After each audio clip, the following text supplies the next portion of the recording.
This trailer looks and feels like Indiana Jones. It has familiar faces, mysterious ancient civilizations, chases, the return of the Raiders March and John Williams to compose. It all looks so great.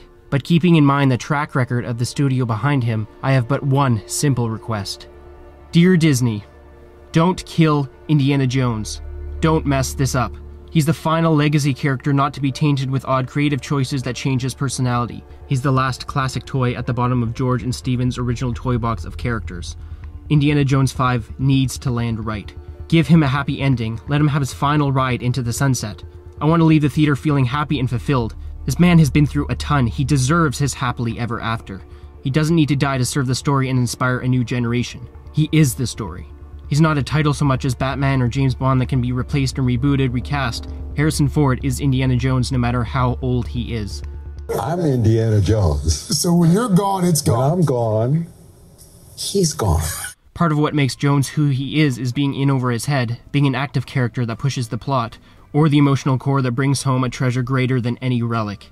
Now, the idea to go back in time is an interesting creative choice. Unfortunately, it's one that more often than not hinders the overall narrative, especially when it's done ambitiously.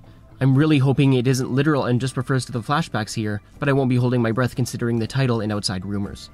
But on the flip side, James is a talented director and has the creative potential to deliver Indy's final movie with all that it's worth, guided by Spielberg in a producing role.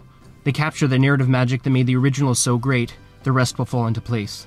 Whether by familiar faces, music, or foes like the Windmill People, because I can't say certain words without getting under YouTube's radar, all the special surface ingredients look to be there. The title, The Dial of Destiny, fits in perfectly with the other titles that came before, and only adds to the potential that this fifth and final movie has. It was rumored at one point that the relic of this movie would be an ancient Greek computer-like clock thing, called the, here we go, Antikythera mechanism. I definitely didn't say that right. It was incredibly advanced for its time, and with the location of where it's from and the motifs of the water temple and things from the trailer, the myth of Atlantis would line up nicely and be a phenomenal set piece for the end of this franchise. It appears to be more of a box in this film, that is if they go with a similar treasure idea that can cruise the world's timeline. Theorizing on the story, maybe Indy is done with his adventures and wants to settle down, but Sally insists they go on one last outing. It could be linked to his placement as a godfather, which gets him back in the game again when Helena or Helena gets into trouble, triggering the movie's inciting incident, or the point of no return. Or perhaps the mileage has finally paired up with Indy's years and now he feels incredibly stiff, but longs for the days of adventure again.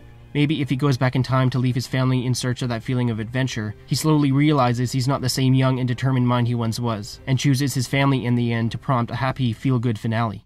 I don't know, I'm just spitballing here. This time in history and the age that Indy is at has so much narrative potential. So long as the story and or character journey isn't the disappointing standard that comes with beloved characters, he'll have a huge contrast to prop him up and make the movie shine all the brighter. So being cautiously optimistic, I hope that this movie truly lands and gives us the happy send-off that Indy deserves. Don't kill Indiana Jones. Click here to see how to fix the current state of the modern franchise. Please leave a saucy like and subscribe to join the Star Council.